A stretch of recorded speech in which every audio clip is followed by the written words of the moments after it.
सूबे में अखिलेश सरकार बदलने के साथ ही भाजपा की सरकार बनने के साथ मुख्यमंत्री योगी आदित्यनाथ ने प्रदेश में फैले भूमाफियाओं के खिलाफ बड़ी कार्रवाई करने का फैसला लिया और उस फैसले के बाद उन्होंने कानून बनाते हुए एंटी भूमाफिया सेल का गठन किया।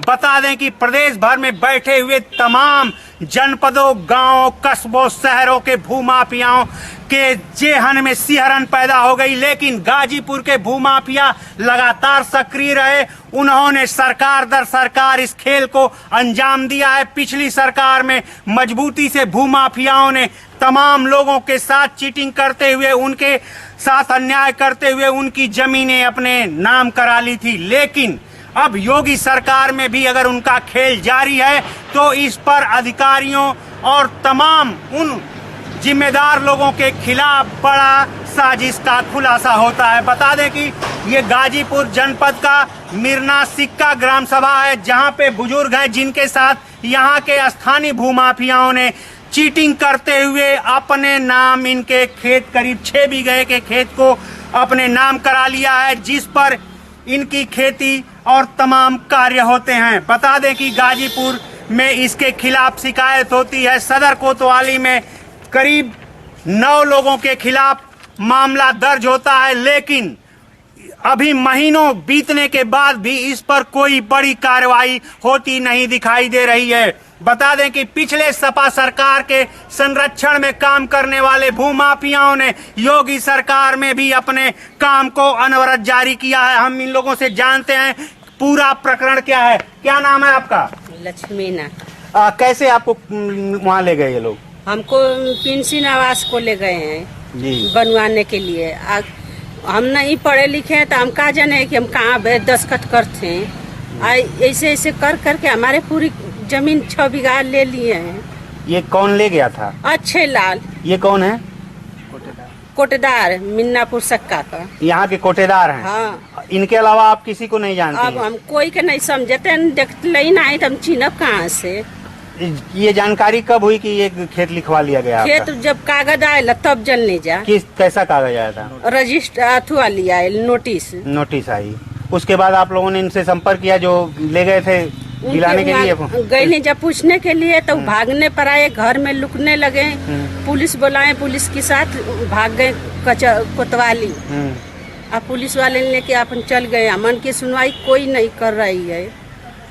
अब बड़ा सवाल ये है कि जिस ग्राम सभा में ये रहते हैं उसी ग्राम सभा के कोटेदार ने इस पूरे खेल को अंजाम दिलाया है उन भूमाफियाओं के साथ मिलकर जिनकी इनकी भूमि पर नजर थी। आप देख सकते हैं ये भूखंड है, ये गाजीपुर से बुजुर्गा के लिए जाने वाला रास्ता है। इसी रास्ते पे इनका ये बड़ा भूखंड है। करीब 2 बीघे का इस भूखंड पे 40 लाख रुपए खाते से खाते में ट्रांसफर कराने के नाम पर जो रजिस्ट्री के कागजात हमारे हाथ में है उसमें लिखा गया है कि इस जमीन को खाते से खाते में ट्रांसफर करा करके बेचा गया है, लेकिन जिस खाते का जिक्र होना चाहिए, पहली बात वो खाते का इस पूरे कागजात में कहीं जिक्र नहीं है। और जिस रामनाथ बिंद से ये रजिस्ट्री कराई गई है उनके अकाउंट्स की डिटेल भी हमारे पास मौजूद है, उसमें भी 1 रुपए का ट्रांजैक्शन नहीं हुआ है।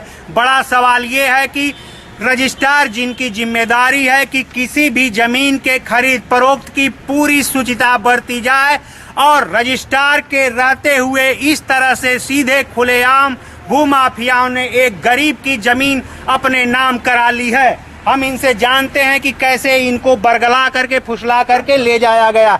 दादा नाम क्या आपका? रामनाथ। ये कैसे आप वहाँ पहुँच गए? वहाँ अच्छा ले आ गए ना, पेंशन बनवाओ के। पेंशन बनवाओ के लिए आ गई ना, हमके लिए आ गई ना, पतोहियों के लिए आ गई ना, लड़कों के लिए आ गई।